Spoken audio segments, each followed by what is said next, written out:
మన yellow media ABN Andhra Jyothi అధిపతి అయినటువంటి ఏబిఎన్ రాధాకృష్ణ గారు ఈరోజు ఆదివారం పూట ఆయన వ్యాసం రాసుకొచ్చారు.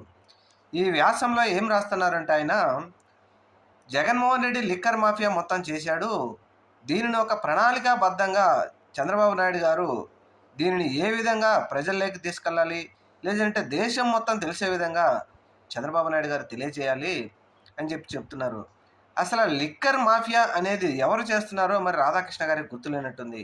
ఆంధ్రప్రదేశ్ రాష్ట్రంలో 2024 సార్వత్రిక ఎన్నికల తర్వాత విజయం సాధించిన తెలుగుదేశం పార్టీ కూటమి ప్రభుత్వం గడప గడపకు సంక్షేమ పథకాలు ఇస్తామని చెప్పినప్పటికీ అవి ఇవ్వకపోయినా గడప గడపకు ఊరి ఊరికి బెల్ట్ షాపులు ఏర్పాటు చేసి 50,000 బెల్ట్ షాపులు ఆంధ్రప్రదేశ్ ప్రభుత్వంలో ఏర్పడ్డాయన్నది నిజం కదా. మరి దీని మీద రాధాకృష్ణకు గుర్తులేదేమో.